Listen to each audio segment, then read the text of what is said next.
আজ আমি আপনাদের সামনে দাঁড়িয়ে কথা বলতেছি, আমি যদি মারা যাই তাহলে মাইকে ঘোষণা হবে আব্দুল্লাহ চলে গেছে, দুনিয়াতে নাই। অথচ আমার হাত, আমার পা, আমার চুল, আমার নাক, আমার মুখ সব কিছুই আছে। তারপরও মানুষ বলতেছে আমি নাকি চলে গেছি।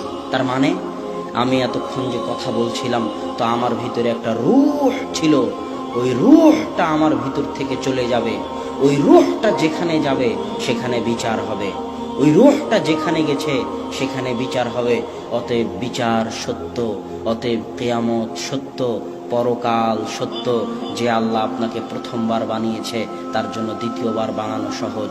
তাই বুদ্ধিমত্তার পরিচয় দিন, নিজের জন্য কিছু করুন, নিজের স্বার্থ বুঝতে শিখুন, স্বার্থপর হয়ে নিজের জন্য কিছু করুন।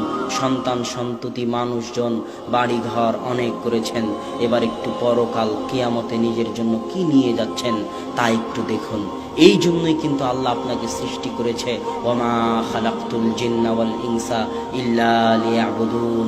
মানুষ এবং জিনকে সৃষ্টি করেছি শুধু আমার ইবাদত করার জন্য। সকাল থেকে সন্ধ্যা পর্যন্ত, জন্ম থেকে মৃত্যু পর্যন্ত মানুষ শুধু আমার ইবাদত করবে, আমার জিকির আজকার করবে, আমার তাসবিহ তাহলিল করবে, এটাই মানুষের কাজ। তাহলে খাওয়া দাওয়া, চাকরি বাকরি, বেঁচে থাকতে খাওয়া লাগে তাই খাবে। কথা মনে হয় বুঝাতে পারি? বেঁচে না খেলে তো বেঁচে থাকবে না। বেঁচে থাকতে খাওয়া লাগে তাই খাবে। খেতে হলে একটু চাকরি করা লাগে তাই চাকরি করবে। কিন্তু আসল কাজ কি? কথা বলেন না যে আসল কাজ কি? ইবাদত করা। আসল কাজ এই চাকরি বাকরি, জমি জায়গা, এগুলো আসল কাজ নয়। এগুলো বাঁচতে হবে তাই করতেছেন, না হলে মরে যাবেন দুনিয়াতে। বাঁচতে হবে তাই করতেছেন। আসল কাজ হচ্ছে ইবাদত করা, আসল কাজ জিকির আজকার করা। কিন্তু আল্লাহ জানে দুনিয়ার মানুষ 24 ঘন্টা আল্লাহর জিকির আজকার করতে পারবে না।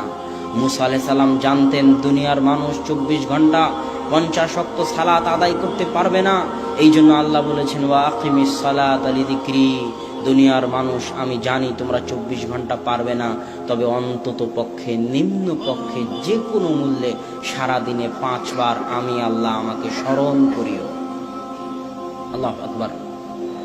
স্মরণ করলে আল্লাহর কোনো উপকার আছে তা নয়, স্মরণ করলে আপনারই উপকার আছে। আজকে আমাদের আলোচনার যেটা মূল বিষয়বস্তু, সেটা হচ্ছে আপনি যা করেন না কেন আপনারই উপকার। স্মরণও যদি করেন তো আপনারই উপকার। ইউনূস আলাইহিস সালাতু ওয়াস সালাম যখন মাছের পেটে ছিল তখন তিনি বলেছিলেন লা ইলাহা ইল্লা আনতা সুবহানাকা ইন্নী কুনতু মিনাজ জালিমিন। আর আল্লাহ বলছেন ইউনূস যদি মাছের পেটে আমাকে স্মরণ না করত, ইউনূস যদি মাছের পেটে আমাকে মনে না করত, লালাবিসা ফীহি ইলা ইয়াউমি ইউবআসুন, তাহলে আমি ইউনূসকে মাছের পেটে কিয়ামত পর্যন্ত রেখে দিতাম। আল্লাহ বলছেন ফাযকুরুনি আযকুরুকুম। দুনিয়ার মানুষ, তুমি আটলান্টিক মহাসাগরের অতল গহ্বরে, আফ্রিকার জঙ্গলের অতল গহ্বরে, বিশাল মরুভূমিতে নির্জন যেখানে থাকো না কেন, যখন থাকো না কেন, তুমি একটা নগণ্য সৃষ্টিজীব হওয়ার পরও আমি মহাপরাক্রমশালী আল্লাহকে যদি স্মরণ করো, যেখান থেকে স্মরণ করবে, যখন স্মরণ করবে, আমি আল্লাহ তখনই সাড়া দিব। আল্লাহু আকবার। তাহলে আল্লাহকে স্মরণ করলে কার লাভ? আপনার লাভ। এরকম বহু ইবাদত আছে যেগুলো করলে আপনার লাভ। রাসূল সাল্লাল্লাহু আলাইহি ওয়াসাল্লাম বলতেছেন মান সাল্লা সালাতাস সুবহি ফাহুয়া ফি যিম্মাতিল্লাহ। যে ফজরের সালাত আদায় করলো তার হেফাজতের দায়িত্ব আল্লাহর। তাহলে ফজরের সালাত আদায় করে আপনার লাভ, আল্লাহ সুবহানাহু ওয়া তাআলা আপনাকে হেফাজত করবেন। সম্মানিত উপস্থিতি, আমাদের জীবনের লক্ষ্য উদ্দেশ্য কি হওয়া উচিত? আমাদের জীবনের লক্ষ্য উদ্দেশ্য এই টাকা পয়সা উপার্জন করা, এইভাবে দিক বিদিক ঘুরে বেড়ানো, বস্তুবাদী হওয়া। বস্তুবাদী মানে যেটা বস্তু, এগুলো হচ্ছে বস্তু, চোখে দেখা যায়, সবসময় টাকার চিন্তা, সবসময় বস্তুর চিন্তা, এটা হচ্ছে বস্তুবাদী হওয়া। এটা আমাদের জীবনের লক্ষ্য উদ্দেশ্য নয়, এটা ধোঁকা, এটা ধোঁকা, এটা ধোঁকা। বরং আমাদের লক্ষ্য উদ্দেশ্য হওয়া উচিত আমরা কিভাবে ইবাদত করে জান্নাতে যাব। কু আনফুসাকুম ওয়া আহলিকুম নারা। নিজে জাহান্নামের আগুন থেকে বাঁচবো, আহাল পরিবারকে জাহান্নামের আগুন থেকে বাঁচাবো। এটা আমাদের লক্ষ্য উদ্দেশ্য হওয়া উচিত। কেন এই লক্ষ্য উদ্দেশ্য হওয়া উচিত তার দুই একটা কারণ আপনাদের সামনে বলেছি। আরও একটা কারণ বলি। রাসূল সাল্লাল্লাহু আলাইহি ওয়াসাল্লামের পূর্বের সকল গুনাহ, পরের সকল গুনাহ আল্লাহ ক্ষমা করে দিয়েছিলেন। এটা কি জানেন আপনারা? আল্লাহ রাসূলের আগের পরের সব গুনাহ আল্লাহ ক্ষমা করে দিয়েছে। তারপরেও আল্লাহ রাসূল এত ইবাদত করতেন, এত ইবাদত করতেন, এত ইবাদত করতেন যে তার পায়ের গোড়ালি ফুলে যেত। তো সাহাবীরা জিজ্ঞেস করলেন, এত গুনাহ, আল্লাহ আপনার সব গুনাহ ক্ষমা করে দিয়েছে আগের পরের, তাও কেন আপনি এত ইবাদত করেন? তখন আল্লাহ রাসূল বলতেছে, আফালা আকুনু আবদান শাকুরা, আমি কি আল্লাহর শুকরিয়া আদায়কারী বান্দা হব না? আল্লাহু আকবার। আপনি যে আল্লাহর কত নিয়ামত ভোগ করতেছেন, তার কি শুকরিয়া আদায় করতে হবে না? ইন তাউদ্দু নি'মাতাল্লাহ, তোমরা যদি আল্লাহর নিয়ামত গণনা করতে চাও তো গুণে শেষ করতে পারবেন না। আমি আপনাকে একটা নিয়ামতের কথা বলি, এই যে মোবাইলগুলো চলতেছে, এই মোবাইলগুলোতে মেগাপিক্সেল আছে ক্যামেরায়, 8 মেগাপিক্সেল, 16 মেগাপিক্সেল।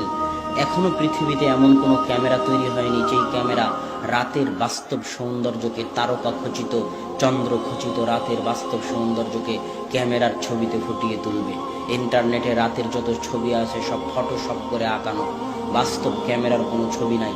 কেননা ক্যামেরা এখনো অত মেগাপিক্সেলের হতে পারেনি যত মেগাপিক্সেল দিলে রাতের আকাশকে সুন্দর করে ধরা যায়। পৃথিবীতে সর্বোচ্চ মেগাপিক্সেলের ক্যামেরা 50, আর আল্লাহ মানুষের চোখে দিয়েছেন 570 মেগাপিক্সেল। আল্লাহু আকবার। এই জন্য মানুষ এই চোখ দিয়ে রাতের আকাশকে উপভোগ করতে পারে। এই জন্য বাস্তব ছবিতে যেটা আপনি দেখেন অনেক সুন্দর, ওই জায়গায় যখন আপনি নিজে চোখে দেখতে যান তখন অত সুন্দর মনে হয় না। কেননা যেই ক্যামেরা দিয়ে তোলা হয়েছিল তার পাওয়ার ছিল কম, আর আল্লাহর দেওয়া যে ক্যামেরা দেখতেছে এর পাওয়ার হচ্ছে বেশি। এই জন্য ভুল ত্রুটি, খুঁটিনাটি, খুঁতগুলো ওই চোখের সামনে ধরা পড়ে যায়, এই জন্য অত ভালো লাগে না। আর ক্যামেরার অত ক্ষমতা নাই, এই জন্য ক্যামেরা শুধু ভালো ভালো জায়গাটুকু ধরে নেয়, আর দেখতে তখন সুন্দর লাগে ছবিতে, বাস্তবে গেলে অত সুন্দর লাগে না। আল্লাহর দেওয়া এই একটা চোখের আপনি নিয়ামতের শুকরিয়া আদায় আজীবন, সারা জীবন করতে পারবেন না। সকাল সন্ধ্যা আল্লাহর খাচ্ছেন, আল্লাহর জমিনে বসে আছেন, আল্লাহর দেওয়া রৌদ্রের আলো ভোগ করতেছেন, আল্লাহর দেওয়া অক্সিজেন, মেডিকেলে গেলে অক্সিজেনের কত দাম দেখেন। তো আপনি কি আল্লাহর একটু শুকরিয়া আদায় করতে চান না? না নিমক হারাম হতে চান? নিমক হারাম বোঝেন? যার খায় তার গুণ গায় না, তাকে কি বলে? নিমক হারাম। মানুষ বড় নিমক হারাম। মানুষ যার খায় তার গুণ গায় না। মানুষ খায় আল্লাহর, পরে আল্লাহর, জমিনে থাকে আল্লাহর, আল্লাহর সূর্য, আল্লাহর আলো, আল্লাহর বাতাস, আল্লাহর অক্সিজেন, আল্লাহর জীবন, আল্লাহর মৃত্যু, আল্লাহর চোখ, আল্লাহর নাক, আল্লাহর কান, আল্লাহর মেধা, আল্লাহর বুদ্ধি, আল্লাহর টাকা পয়সা, আল্লাহর জমি জায়গা সব মানুষ ভক্ষণ করে। আর যখন দোয়া করার দরকার হয় তখন শাহজালালের মাজারে চলে যায়, আর যখন অসুখ হয় তখন তাবিজ কবজের কাছে চলে যায়। ওই মানুষই আবার বলে যে আমি সন্তান নিব না। তুই নেওয়ার কে, আল্লাহ যদি না দেয়? সম্মানিত উপস্থিতি, এই জন্য মানুষ বড় নিমক হারাম। মানুষের উচিত শুকর গুজার হওয়া। এটাই আল্লাহ বলেছেন, ওয়াশকুরুলি ওয়ালা তাকফুরুন, তোমরা আমার শুকরিয়া আদায় করো, তোমরা আমার শুকরিয়া আদায় করো। তাই আল্লাহর শুকরিয়া আদায় করণার্থে আপনাদের উচিত আল্লাহ সুবহানাহু ওয়া তাআলার ইবাদত করা, বুদ্ধিমত্তার পরিচয় দিয়ে নিজের জন্য কিছু নিয়ে যাওয়া। 2, আল্লাহর ইবাদত আপনি কেন করবেন? আল্লাহর ইবাদত এই জন্য করবেন যে আপনার যে আত্মা আছে, এই আত্মা সর্বদা ছটপট করে গুনাহের কারণে। কিসের কারণে? গুনাহের কারণে। দলিল, আপনি আয়াতে বলতেছেন, রব্বানা যালামনা আনফুসানা ওয়া ইল্লাম তাগফির লানা ওয়া তারহামনা লানাকুনান্না মিনাল খাসিরিন। হে আল্লাহ, আমি আমার নিজের আত্মার উপর অত্যাচার করেছি। রব্বানা জালামনা মানে কি জানেন? রব্বানা জালামনা আনফুসানা মানে এটা নয় যে হে আল্লাহ আমি গুনাহ করেছি। রব্বানা জালামনা আনফুসানা মানে হচ্ছে, হে আল্লাহ আমি আমার আত্মার উপর কি করেছি? জুলুম করেছি, অত্যাচার করেছি। তার মানে আপনি যতবার পাপ করেন, যতবার গুনাহ করেন, আপনার আত্মার উপর একটা কালো দাগ পড়ে যায়। আত্মা ছটফট করতে থাকে, অস্থির হয়ে যায়, হতাশ হয়ে যায়, চিন্তাযুক্ত হয়ে যায়। কেননা ওই আত্মাকে তো আল্লাহ সৃষ্টি করেছে, সে আল্লাহর দিকে ফিরে যেতে চায়। কিন্তু আপনার হাওয়া, আপনার প্রবৃত্তি, আপনার মনের স্বাদ, মনের চাহিদা, টাকার নেশা, গুনাহের নেশা, আপনি আত্মার উপর অত্যাচার করেই চলেছেন, করেই চলেছেন, করেই চলেছেন। আত্মাকে আপনি শান্তি দিচ্ছেন না। যখন এই গুনাহের বোঝা অনেক বেশি হয়ে যায় তখন অস্থিরতার একটা পর্যায়ে, হতাশার একটা পর্যায়ে, চিন্তার একটা পর্যায়ে আত্মা আত্মহত্যা করে বসে। অথবা সব পাপ গুনাহ ছেড়ে দিয়ে আল্লাহর রাস্তায় ফিরে আসেন। এটাই আল্লাহ বলেছে, আলা বিযিকরিল্লাহি তাতমাইন্নুল কুলুব। তোমাদের গুনাহের কারণে তোমাদের আত্মা যে ছটফট করতেছে, অস্থির হয়ে আছে, হতাশ হয়ে আছে, তোমরা যদি তোমাদের এই আত্মাগুলোকে শান্ত করতে চাও, শান্তি দিতে চাও, প্রশান্তি দিতে চাও, তাহলে তোমরা আল্লাহকে স্মরণ করো। জেনে রাখো, আল্লাহর স্মরণে মানুষের আত্মাগুলো প্রশান্তি পায়। আল্লাহু আকবার। আমি যদি আপনাকে বুঝাতে না পারি এগুলোর মর্মার্থ, আমি ব্যর্থ। আমি যত ভালোভাবে বুঝাতে চাচ্ছি তত ভালোভাবে যদি বুঝাতে না পারি তাহলে আমি ব্যর্থ। আমি যত ভালোভাবে বুঝাতে চাচ্ছি অত ভালোভাবে যদি আমি বুঝাতে না পারি তাহলে আমি ব্যর্থ। আমি বলতে চাচ্ছি, আপনি কোটি টাকার মালিক হলেও আত্মার শান্তি কিনতে পারবেন না। আপনি 100 তলা বিল্ডিং এর মালিক হলেও, এসি দেওয়া থাকলেও আপনি আত্মার শান্তি কিনতে পারবেন না। রাত্রিরে ঘুম হবে না, আত্মার শান্তি কিনতে পারবেন না। আত্মার শান্তি নিহিত আছে আল্লাহর স্মরণে। 100 তলা বাড়ি করে যদি বলেন হাদা মিন ফাজলি রব্বি, এই 100 তলা বাড়ি আল্লাহর দয়ায় করতে পেরেছি, আত্মা শান্ত হয়ে যাবে।